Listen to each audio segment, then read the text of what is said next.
Good. Okay. Welcome to what I call Friday afternoon series at the Manor. And we call this the Manor because it's Man Road United, located in the heart of Toronto. And my name is John Joseph Massandrea. And what I'm going to ask you to do, if you could mute yourself just for now, that'd be lovely. And we can have time for Q&A a little bit later. And so as a way to begin this, I thought what we'd start with is who is St. Nicholas? Because in this season of December, and we have to remember long before Coca-Cola fashioned him, there was a whole other rendering of who he was. One second, I'm just going to put on a video of who St. Nicholas is in 1 second, and I will share that, get back into that, and so many things. Oh, there it is. Good. Get better at this with time. Okay, and then share the screen. Oh, do that right.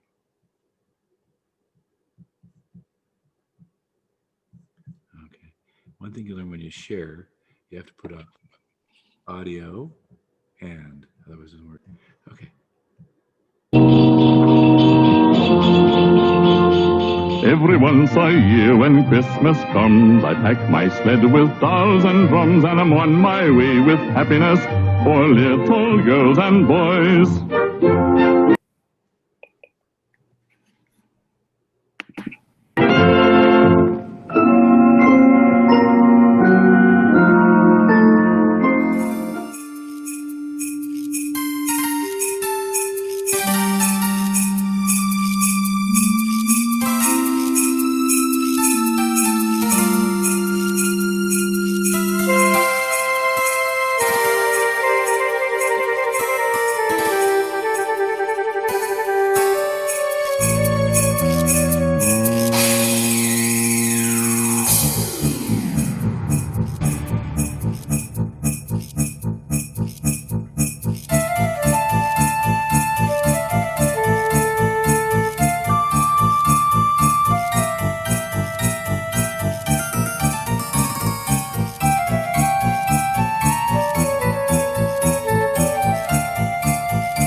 There isn't any place too far. I go wherever children are, always on my way with happiness wrapped up in fancy toys.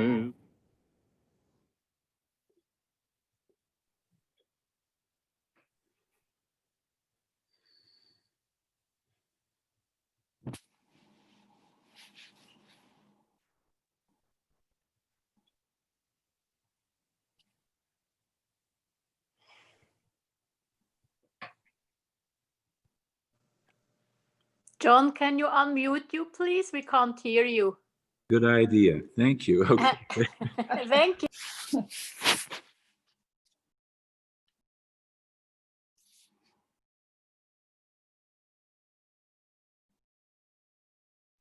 John, you've remuted yourself. Okay. Legends come in many shapes and many forms. And when you think of the season of December, the solstice for some, and Diwali and Hanukkah and Christmas, it brings us to that moment of walking together. And I thought, what a great time, with my good friend, Debbie Danbrook, to walk the labyrinth, virtually, mind you.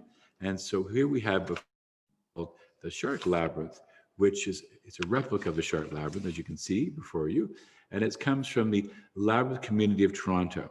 And I become the, we'll call it the holder of, not the owner of. Ownership implies proprietorship. I would say I hold it in trust for anyone else who would like to share and walk the labyrinth. And I think see that as a greater gift, quite honestly, than the idea of ownership.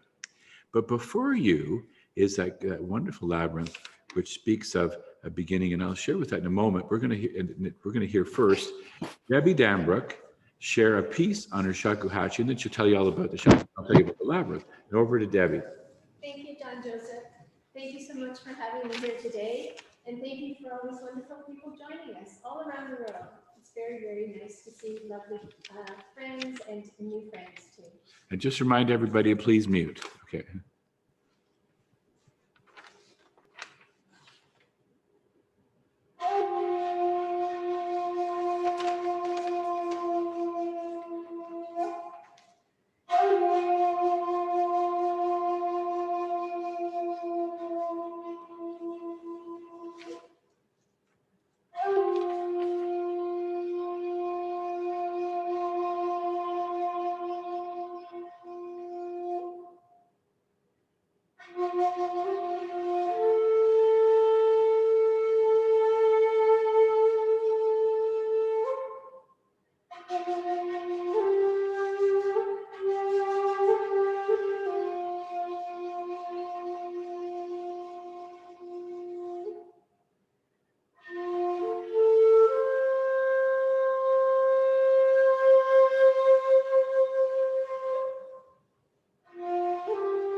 So just take a moment to gather that music in your heart and feel the love in the music, feel the peace,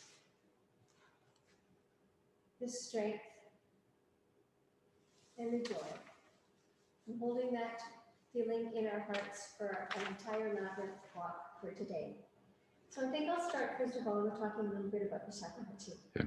The shakuhachi is an ancient Japanese Zen instrument called Suizen or blowing Zen.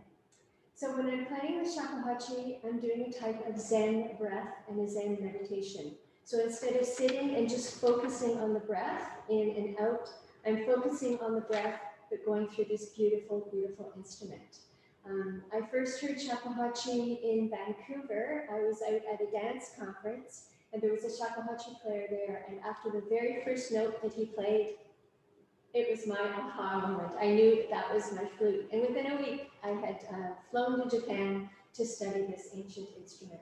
So this instrument has been such a teacher for me in my life. And in conjunction with the shakuhachi flute, the labyrinth has also been an incredible friend, companion, and teacher.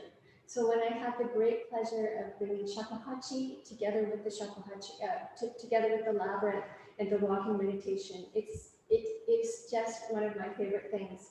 And with the stressful times that we're going through, trying to find things that help calm us, ground us, keep our hearts open, that we can offer compassion in our daily lives to everything that's going on.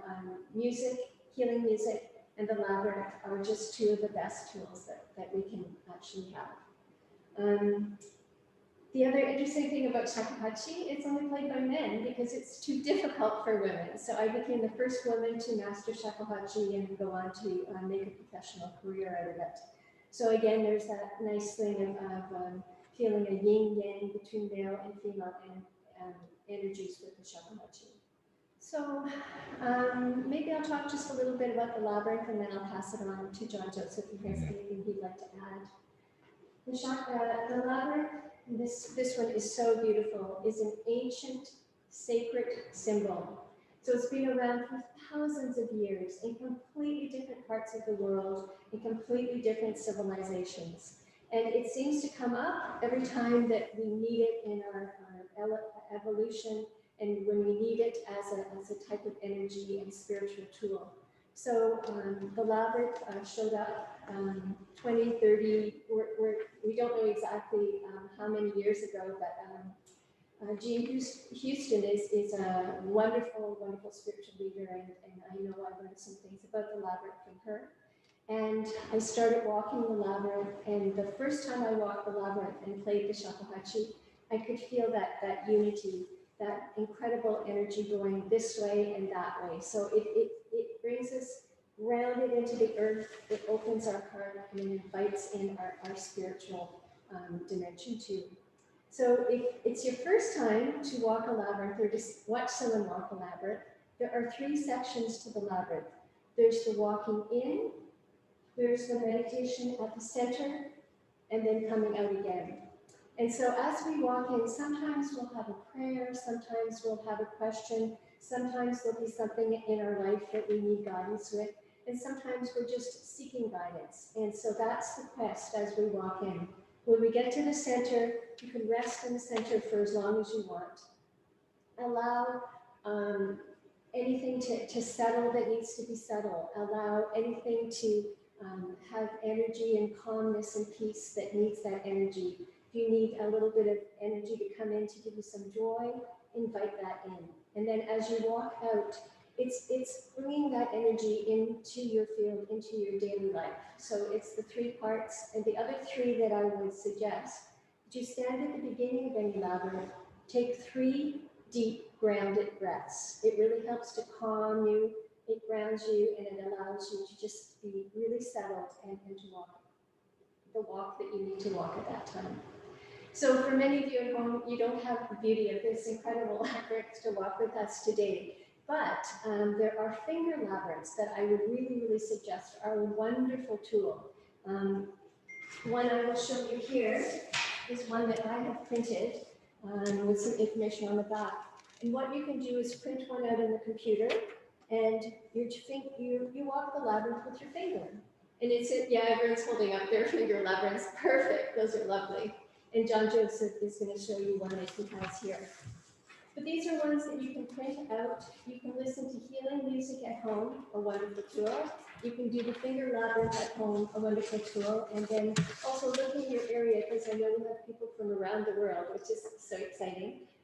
Try and find a labyrinth that you can actually walk there. It's just so fantastic. So on to you about labyrinths a bit more, John Joseph. Thank you, everyone. So as you can tell, we have this wonderful Shark Labyrinth in front of us. But just to add to wonderful words that Debbie Danbrook already said, if we think of the gift of all, in the centers, there's the 6 petals represent the 6 days of creation, and also the lunations on the outside. And you notice that there's in each quarter, there's 28 representing the the lunar months. And another remarkable feature of the labyrinth, as you notice, when you do walk, there's a sense of you walk outside and inside and inside to the out. And that's a sense of helping you to connect what's inside, outside, and what's outside to in. Every form of meditation and mindfulness and centering does that, does just that. And so as I hold this up, this is a finger labyrinth that I bought many years ago at the Danbrook Book Center, but just a reminder of how we can see the 6 petals. And again, this form of the labyrinth, referred to as the Shark Labyrinth, goes back to that cathedral in France. I actually wrote a paper on this many years ago, and I did visit Chartres. I wasn't as brave as Lauren Archer, so I didn't clear the chairs away. I just celebrated the journey that she had there at that moment in time.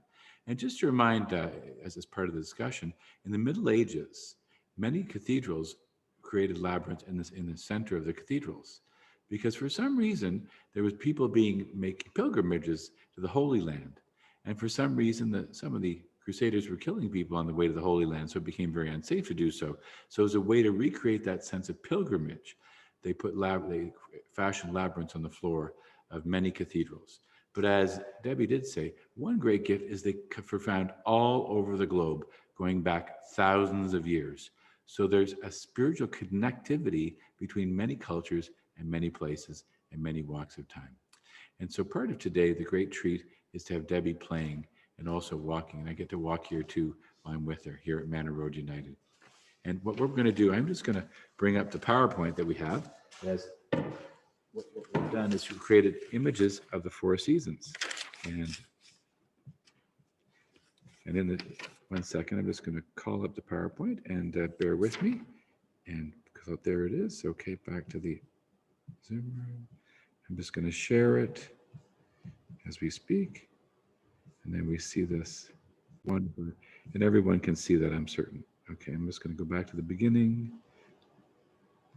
And that gives you a sense of, yeah. And unfortunately, then we have the presenter view. Oh. Yeah, we can still see people, I think. And yeah, we can still see people. That's good. Okay, so then I'm just going to slide along. And then Joanne Nicholson, who's actually the other end of the Zoom call, is going to relinquish. I'm going to relinquish control to Joanne so she can run the PowerPoint. This is just one of the quotes of one of my favorites, Hildegard von Bingen. She is so bright and glorious that you cannot look at her face or her garments for the splendor with which she shines. And we showed that.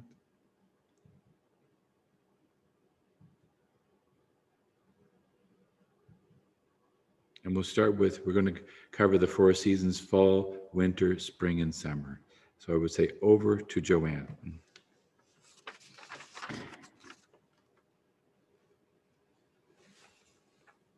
1 second. For some reason, we're not seeing we're not seeing Debbie anymore. And I'm not sure why. Bear with me.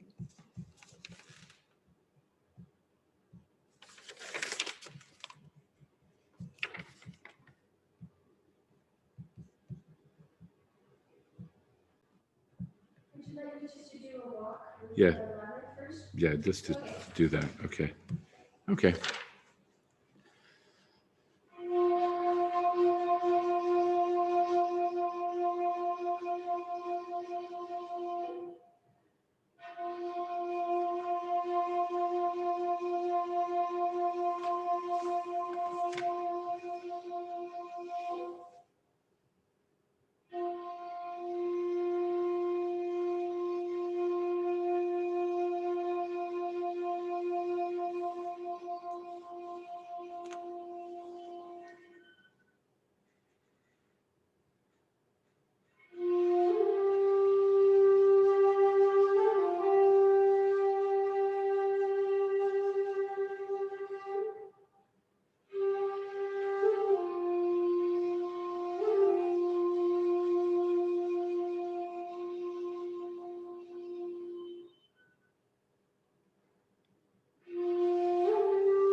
Very beautiful.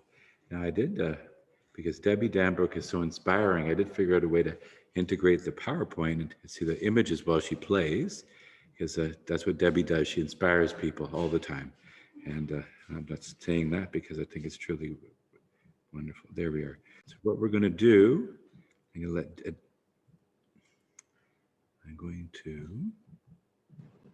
what happened here? Oh, what happened?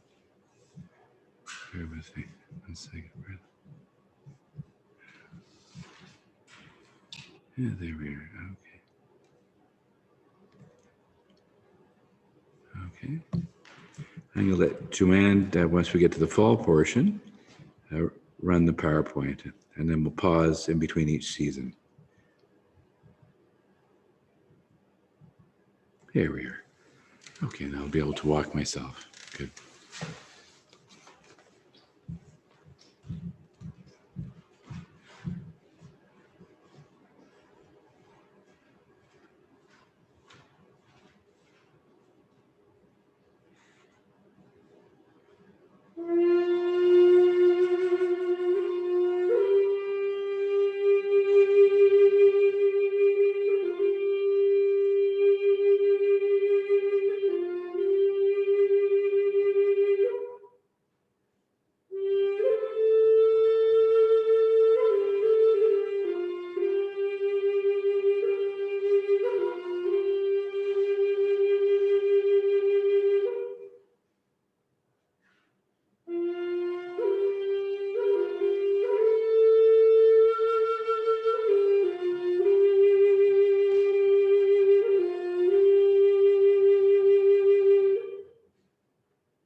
Now we've had the Wheel of the Year, and we're reminded that as the labyrinth has many circles, that life is very much part of the wheel, and part of that sort of moment of beginning. And it was T.S. Eliot many years ago who wrote in his book, "We shall not cease from all exploring, and the purpose of our exploring is to arrive where we started, as if for the first time."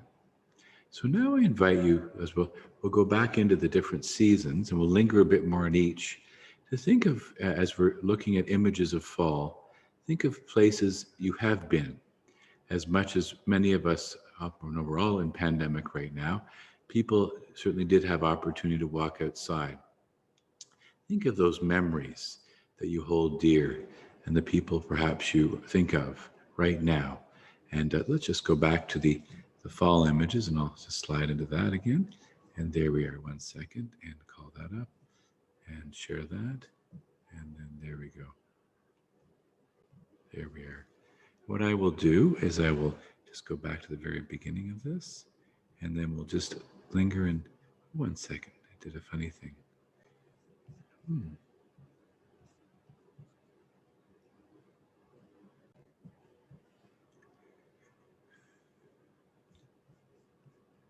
What do I need to do? Joys of different.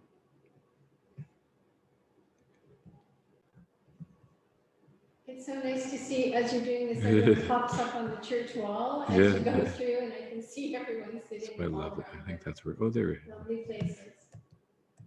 Back it up.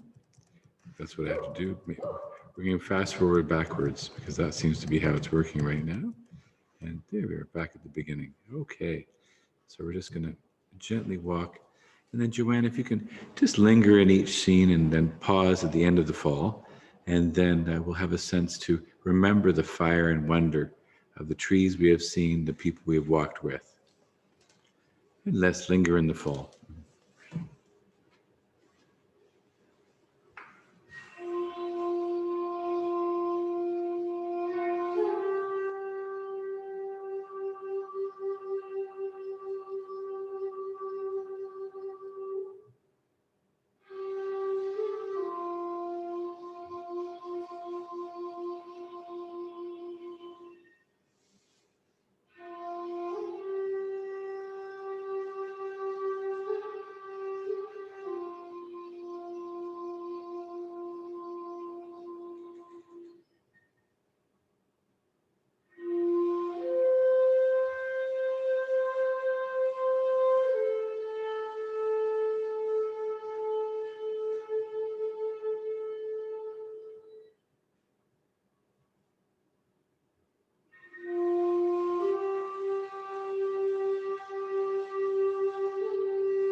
We've walked the wheel of the fall. Yeah, maybe we transition as we're still in fall. It's hard to believe with the snow coming, but that wheel of life that speaks of the winter, the time of the solstice where we have the shortest day and the longest night, where ancient people lit fires long ago, as we in turn light candles and dawn Christmas lights. And we again think of our people or friends or extended friends and family who honored Diwali, another light, and Hanukkah and solstice and Christmas. Now may we see the images of winter.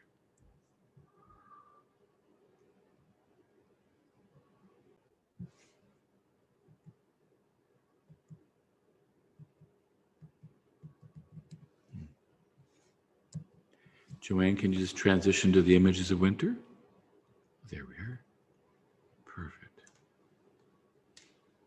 That's actually the outdoor stable we have called Porch at the Manor. And last year we had hay bales. This year we will have a virtual pageant. We'll be very adaptive in our cycle of the year. Walking in winter. Think of the memories, the people who have been with you, and the places you have gone, the places you hope to go.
Now may we transition into our time of spring that will be here before we know it. But we'll bring with us the memories of winter and the springs that we have walked and the springs that we look forward to in this season of great change and transformation.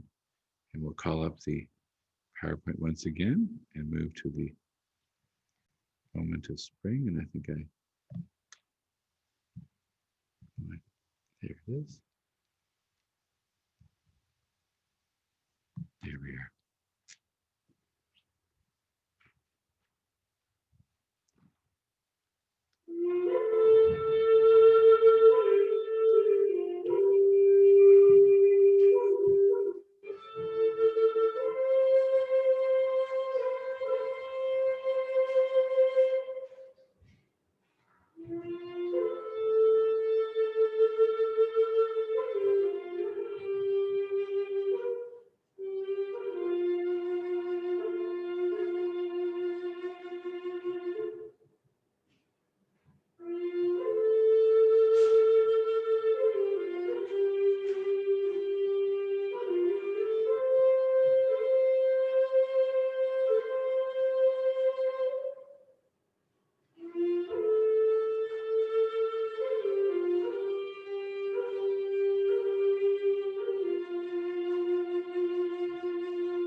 Spring is something we're all hoping for.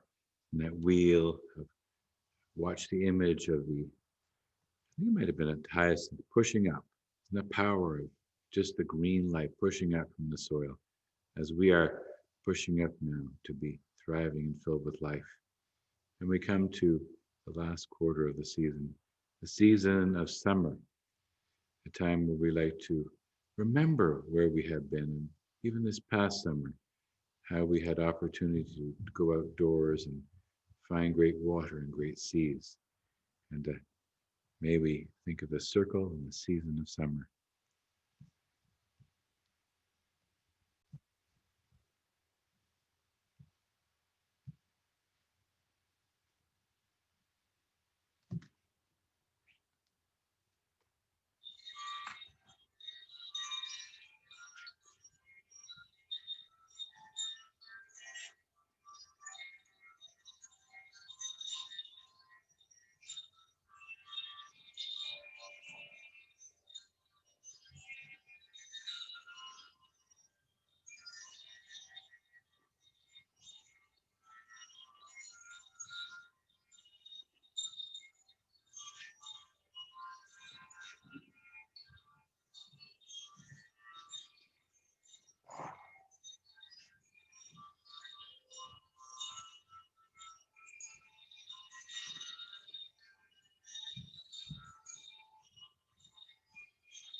Now we've come full circle, and I thought it'd be a wonderful moment to close our seasons with actually seeing Debbie walking the labyrinth and playing, if she's okay with that. One more time, and then we can have a chance for Q&A. Okay. Good.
Well, thank you, Debbie.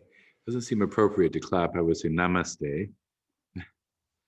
And I would invite you, I will step away from the mic and people, if you want to unmute, and here's a chance for a bit of Q&A.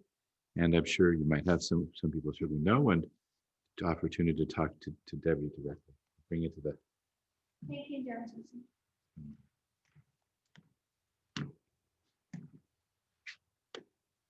Can I sit? No. If I go here? Okay, that's better. I can lean here. That's good. That's good. Okay, good. So thank you everyone for coming, and look how beautiful this is. This is such a treat for me too. I just have to let you know that we put our Christmas tree out in August. I love it. Okay. Lanasa. Well, and the day I put it out, one of my brothers came with his wife, and they brought me a Christmas present. So it's under the tree, and then presents I've poured in. Also from Joanne in England, who's with us today. So anyway, just a beautiful time playing. And does anyone have any questions about the labyrinth or music? You can unmute now. Don't feel you have to. You can all unmute. Unmute. Unmute everybody. Speak freely. Speak freely. Ben, you can unmute too and ask a question. You can turn your video on so we can see your wonderful faces. Not everyone at once.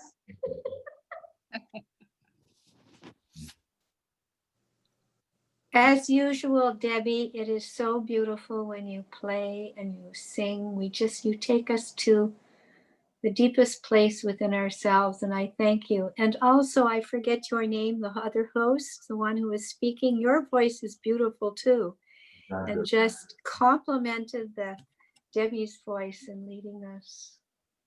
I drew. Oh, beautiful rainbows. While you were walking the labyrinth first. Oh, And so, oh my goodness, that is so beautiful. yeah, Oh, I just allowed the colors to flow. And at the very end, a great big rainbow was drawn just through the whole thing, because all it is about love and connection and covenant. Oh, that's so beautiful. Thank you. Thank you for that.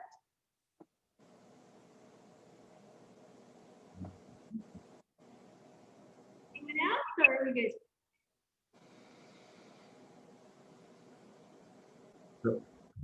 Hello, everybody again. So I'll just say we're going to repeat this again in the new year. And I think because there's been such a great blossoming of spirit, this has potential. Again, we're not sure how the labyrinth would work online, but one thing we probably could, just as I'm thinking, as Debbie always inspires me to think, we can encourage people to have a finger labyrinth with them as she's walking. That might be a way to continue that experience of connection with each other. And it's not hard to do. We can certainly have people do that. I mean, that's a wooden one, but we can certainly have other hand ones made of paper. So I want to say thank you, everybody, and especially Joanne. Do you want to just show your face as you help navigate this? Is very. Oh, there you are in green. I can see in the corner. Thank you, Joanne. You've been very helpful. Now we're using TeamViewer and all sorts of great things. So, so I should show actually next time. It's actually on the PowerPoint. 1 second, I should let people know what we're doing next time, just in case people wonder what we're doing next time. At the very bottom. Oh, and where do we go? This for next time. Here we go. Yeah, but we're having, what is the shelter doing at Christmas? There's a shelter here in Toronto, Roehampton Shelter. Nicole Williams will be speaking. And part 2 is Cabin Boy, actually should be knits, I'm not sure needs, but for Christopher Walker. And what's really wonderful is there's a kindred spirit with Christopher Walker, because both Christopher and I were born at Grace Hospital in Toronto, I think a month apart, which is quite remarkable. I'd never met him before. I met him at the gym, but there's a whole online site of people, and they're knitting, and they actually make their own wool too. I mean, they don't make it; they shear a sheep and they dye and do all sorts of great things. There's a great spirit of making, and I would say, Debbie, you're certainly a great maker in our lives. And I want to thank you again. Namaste. Take care to the season. And I will figure out how to stop the recording.